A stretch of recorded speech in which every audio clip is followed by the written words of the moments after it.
Hello everyone, আসসালামু আলাইকুম। কেমন আছেন সবাই?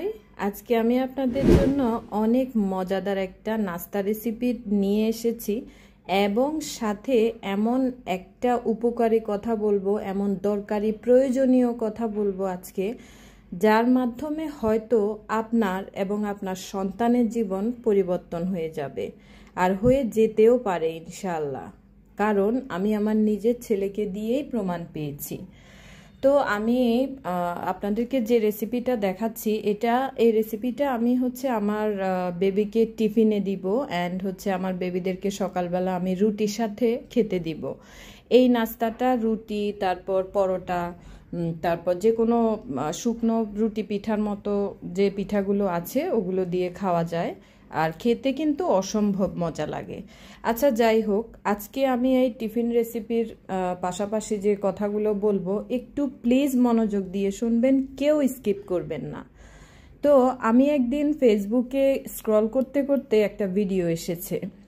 ভিডিওটা আমার সামনে পড়ার পর দেখলাম যে জাঙ্ক ফুড নিয়ে একটা ছোট্ট একটা ক্লিপ, মানে ওই ভিডিওটার নামই হচ্ছে জাঙ্ক ফুড। ওখানে দেখলাম একটা বাচ্চা একটা দোকান থেকে খাবার কিনে খেতে খেতে অসুস্থ হয়ে গেছে এবং কিছুদিন পর ওই বাচ্চাটার ক্যান্সার হয়েছে। আল্লাহ মাফ করুক, এমন যাতে কারো কোনো সন্তানের না হয়। তো ক্যান্সার হয়ে মারা গেছে বেবিটা। তো মা এটা নিয়ে অনেক আদালতে গেলেন, অনেক সাক্ষী প্রমাণের ট্রাই করলেন। পরে দোকানদার বলল যে আপনার বাচ্চা যে আমাদের দোকান থেকে খেয়েছে তার কি প্রমাণ আছে। তো সেই মা এটা প্রমাণ করার জন্য 3 মাস ওই দোকানের খাবারগুলো খেয়েছে। খেয়ে 3 মাস পর্যন্ত খেতে খেতে মায়েরও সেম অবস্থা হয়েছে, মানে ক্যান্সারের সাথে সে লড়ছে।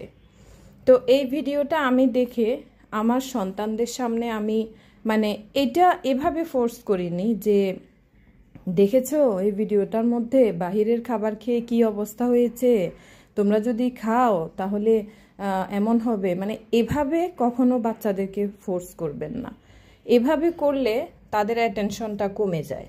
তো আমি করেছি কি, ড্রয়িং রুমে এসে আমি আমার বোনের সাথে অনেক ইমোশনাল হয়ে বলছি যে আপু, আজকে আমি একটা ভিডিও দেখলাম, এটার মধ্যে এমন এমন অবস্থা, এটা দেখে আমার অনেক খারাপ লাগছে।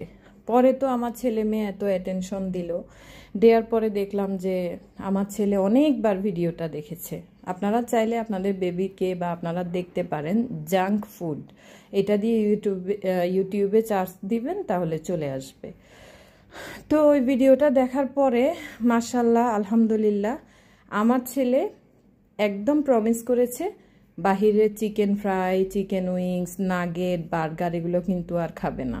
তো আমি তো খুশি, আর মনে মনে ভাবছিলাম যে আসলেই কেউ খাবে না। তো যাক, আমি পরের দিন স্কুলে নিয়ে গেলাম।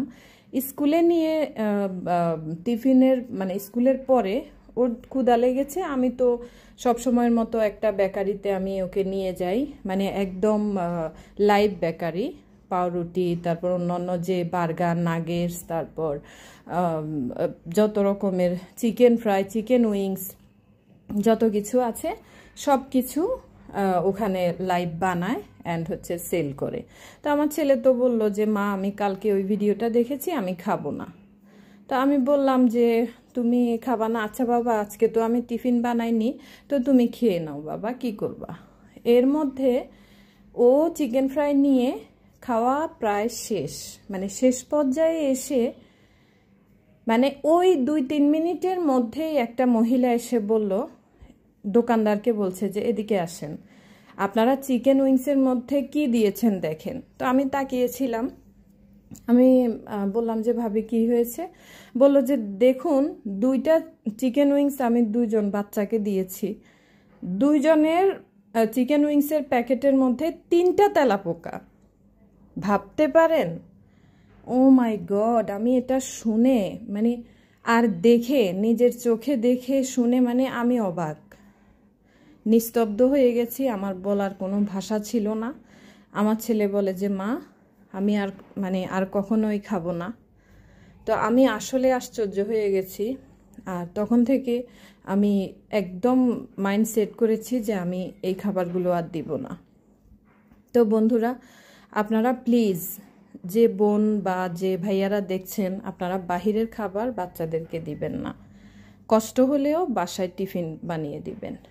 আচ্ছা, যাই হোক, আমি আমার রেসিপির কথা একটু বলে রাখি। এখানে আমি গাজর আলু কুচি করে কেটে রেখেছিলাম, তারপর 1 কাপ ডাল দিয়েছিলাম। ডাল দিয়ে পেঁয়াজ, রসুন, টমেটো, কাঁচামরিচ এগুলো দিয়ে নেড়ে চেড়ে তারপর আমি আলু, গাজর, ডাল এগুলোকে 2-3 মিনিট নেড়ে চেড়ে একটু ভেজে তারপরে আমি 2 বাটি পানি দিয়েছিলাম। পানি দিয়ে একটু ঢেকে রেখেছিলাম।